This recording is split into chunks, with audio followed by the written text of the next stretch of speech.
अस्सलाम वालेकुम dear student, उम्मीद है आप सब लोग खैरियत से होंगे। डियर स्टूडेंट, चैप्टर नंबर 16 हमारा कंप्लीट हो चुका है और अब हम चैप्टर 16 के एक्सरसाइज शॉर्ट क्वेश्चंस की तरफ चलते हैं। Exercise short questions one by one हम इंशाल्लाह यहाँ पर डिस्कस करेंगे, आपको रीजन के साथ उसका जवाब बताएंगे। शॉर्ट क्वेश्चंस की तरफ जाने से पहले आपसे गुजारिश है कि हमारे चैनल को सब्सक्राइब करें, लाइक करें, बेल आइकन को टच करें ताकि हमारी रेगुलर नोटिफिकेशंस आपको मिलती रहें। तो चलते हैं student exercise short question chapter 16 की तरफ। डियर स्टूडेंट, हमारे पास चैप्टर 16 का जो पहला शॉर्ट क्वेश्चन है 16.1 a sinusoidal current has root mean square value of 10 ampere. हमारे पास अल्टरनेटिंग करंट जिसकी रूट मीन स्क्वायर वैल्यू हमारे पास है 10 एम्पीयर और व्हाट इज इट्स मैक्सिमम और पीक वैल्यू। हमने इसकी मैक्सिमम और पीक वैल्यू फाइंड करनी है, तो हम इसकी मैक्सिमम या फिर मैक्सिमम वैल्यू भी बोलते हैं इसको और इसको पीक वैल्यू भी बोलते हैं। तो हमने इसकी मैक्सिमम और peak value I not find करनी है। तो डियर स्टूडेंट, हमने रिलेशन पढ़ा था रूट मीन स्क्वायर करंट का। रूट मीन स्क्वायर करंट ये बराबर है I not divided by under root 2। ये हमारे पास रूट मीन स्क्वायर का फार्मूला है। अब यहां से आपने आई नॉट फाइंड करना है। स्क्वायर रूट 2 इधर ले आए, तो स्क्वायर रूट 2 जो है ये रूट मीन स्क्वायर करंट के साथ मल्टीप्लाई होगा, ये होगा आपके पास आई नॉट के बराबर।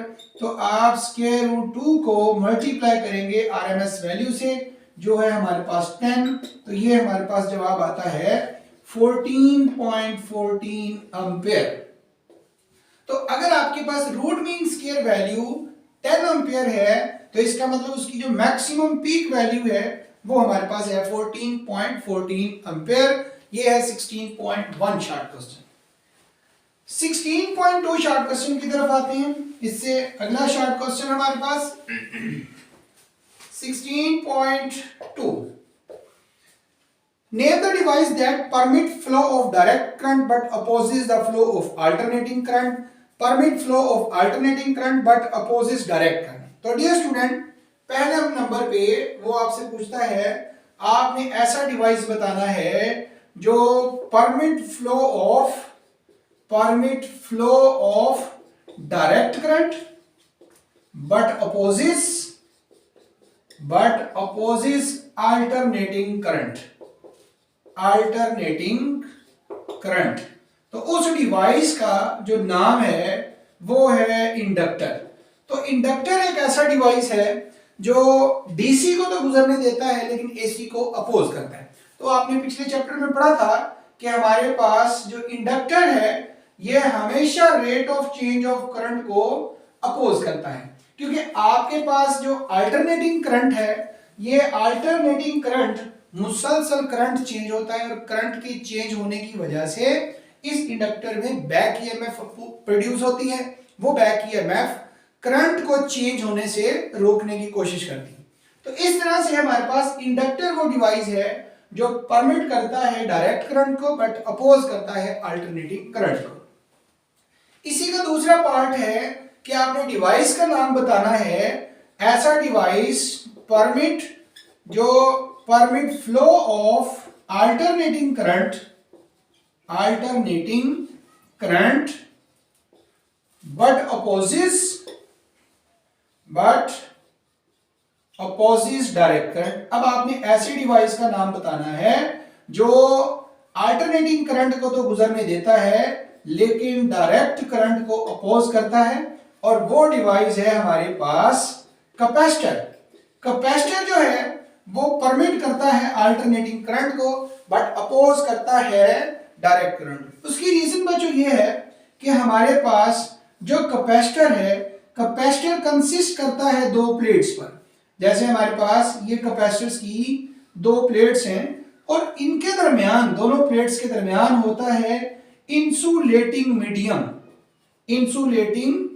कोई डाइलेक्ट्रिक मीडियम मौजूद होता है। तो डायरेक्ट करंट जो है, डायरेक्ट करंट क्योंकि वन डायरेक्शन में फ्लो करता है और कैपेसिटर जो है ये मुसलसल चार्जिंग डिस्चार्जिंग की वजह से करंट को फ्लो करवाता है। इसका मतलब अगर तो अल्टरनेटिंग करंट होगा, कैपेसिटर चार्ज डिस्चार्ज होगा, और इस कैपेसिटर में से अल्टरनेटिंग करंट फ्लो कर जाएगा।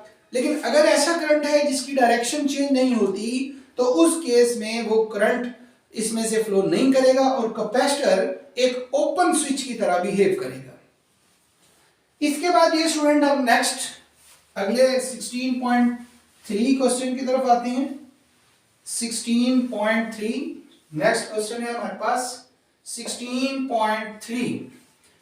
अब ये सवाल है, how many times per second will an incandescent lamp reach maximum brilliance when connected to a 50 hertz source, how many times per second. आपने बताना है कि हमारे पास, सपोज करते हैं कि ये हमारे पास एक लैंप है, इस लैंप को हमने कनेक्ट कर दिया है एक अल्टरनेटिंग करंट सोर्स के साथ। ऐसा करंट सोर्स जिसकी फ्रीक्वेंसी वो हमारे पास 50 हर्ट्ज है। 50 हर्ट्ज फ्रीक्वेंसी का मतलब ये है कि हमारे पास ऐसी वेव क्या है, फ्रीक्वेंसी की जब हम डेफिनेशन करते हैं तो हम कहते हैं number of waves complete in 1 second. तो 50 हर्ट्ज फ्रीक्वेंसी का मतलब ये है कि ऐसी 50 वेव्स 1 सेकेंड के अंदर कंप्लीट होंगी। तो डियर स्टूडेंट, आपके पास ये जो वेव है, इसकी अगर हम 1 वेव की बात करते हैं तो इस 1 वेव के अंदर करंट आपके पास 2 टाइम मैक्सिमम वैल्यू पे जाएगा। अगर करंट 2 टाइम अपनी मैक्सिमम वैल्यू पे जाएगा तो ये जो लैंप है ये एक वेव के अंदर 2 टाइम मैक्सिमम ब्रिलियंस शो करेगा। इसका मतलब ये हुआ कि अगर फ्रीक्वेंसी हमारे पास 50 हर्ट्ज है तो एक साइकिल के अंदर ये मैक्सिमम करंट जो है वो हमें 2 टाइम मिल रहा है। तो उस केस में अगर हम नंबर ऑफ मैक्सिमम कितनी ब्रिलियंस होगी तो 50 को आप मल्टीप्लाई कर दें 2 से तो ये आता है आपके पास 100 टाइम्स पर सेकेंड। तो ऐसा लैंप जिसको आपने 50 हर्ट्ज एक ऐसे सोर्स के साथ कनेक्ट कर दिया है जिसकी फ्रीक्वेंसी 50 हर्ट्ज है, तो वो एक सेकंड के अंदर 100 टाइम्स अपनी मैक्सिमम ब्रिलियंस शो करेगा। ये स्टूडेंट ये था 16.3। अब हम आते हैं अपने नेक्स्ट शॉर्ट क्वेश्चन की तरफ और वो है हमारे पास 16.4। 16.4 स्टेटमेंट ये है, a circuit contain an iron core inductor and a DC source arranged in series, switch is closed and after an interval reopen, explain why spark jump across the switch contact। Okay, तो dear student आपके पास एक inductor है, एक iron core inductor है जिसकी core जो है उसमें आयरन मौजूद है। ये हमारे पास एक आयरन कोर इंडक्टर है। आयरन कोर इंडक्टर को इसी तरह से आयरन कोर इंडक्टर और एक हमारे पास स्विच है, ये स्विच है, और एक हमारे पास है डीसी सोर्स। तो इन सब को हमने कनेक्ट कर दिया है एक डीसी सोर्स के साथ। ये डीसी सोर्स, ये पॉजिटिव टर्मिनल, ये नेगेटिव टर्मिनल, और स्विच क्लोज किया हुआ है। यकीनन जब स्विच क्लोज है तो इसका मतलब ये करंट इसमें से फ्लो करेगा। अब क्योंकि इंडक्टर को डीसी सोर्स के साथ कनेक्ट किया है तो इंडक्टर को डीसी सोर्स के साथ कनेक्ट करेंगे तो डीसी सोर्स डायरेक्ट करंट है जिसका मैग्नीट्यूड कांस्टेंट रहता है। मैग्नीट्यूड कांस्टेंट होने की वजह से इंडक्टर में किसी किस्म का करंट चेंज ना होने की वजह से कोई ईएमएफ इंड्यूस नहीं होगा। लेकिन जब आप इसको रीओपन करेंगे, जब आप इसको दोबारा से रीओपन करेंगे तो रीओपन करने से ये होगा कि इस इंडक्टर में से फ्लो होने वाला करंट चेंज होगा। सो क्या होगा हमारे पास, करंट चेंजेस, करंट जो है चेंज होगा, और करंट के चेंज होने से क्या होगा, बैक ईएमएफ इंड्यूस। तो इसमें बैक ईएमएफ इंड्यूस होगा। अब वो बैक ईएमएफ क्या करता है, it try to limit to current. ये बैक ईएमएफ क्या करता है, try to limit the current. अब ये करंट को लिमिट प्रोवाइड करता है, ना करंट को एक लिमिट से बढ़ने देता है, ना करंट को एक लिमिट से कम होने देता है। तो जब हम यहाँ पर स्विच को दोबारा से रीओपन करेंगे तो क्या होगा, करंट चेंज होगा, करंट अपनी मैक्सिमम वैल्यू से मिनिमम वैल्यू की तरफ जाएगा। तो इसी rate of change of current की वजह से इसके अंदर, इस इंडक्टर के अंदर ईएमएफ इंड्यूस होगा, जिसे हम बैक ईएमएफ का नाम देते हैं। तो ये जो बैक ईएमएफ होगा, इसी की वजह से स्पार्क प्रोड्यूस होगा।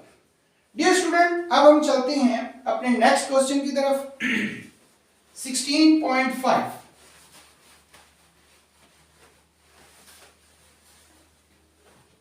16.5 Next short question. How does doubling the frequency affect the reactance of inductor and capacitor? पहले नंबर पे आपके पास है इंडक्टर, ए आपके पास है इंडक्टर। तो डियर स्टूडेंट, इंडक्टर की जो रिएक्टेंस है, रिएक्टेंस जिसे हम XL से रिप्रेजेंट करते हैं, ये है 2 पाई FL के बराबर। अब फ्रीक्वेंसी हम डबल कर रहे हैं, फ्रीक्वेंसी हमने F की बजाय 2F कर दी, फ्रीक्वेंसी डबल कर दी। तो उससे देखते हैं देन फिर आपके पास क्या होगा, इसकी रिएक्टेंस इंडक्टर की XL डैश इसको रिप्रेजेंट करते हैं। ये है आपके पास 2 पाई, F की बजाय आप लिखें 2F इंटू L। इस 2 को स्टार्ट में लिख दें, XL dash is equal to, इस 2 को ब्रैकेट में बाहर लिख दें, ये 2 pi FL, 2 pi FL, then XL dash is equal to 2, ये 2 पाई FL XL के बराबर है, तो यहां पर आपके पास XL आ जाएगा।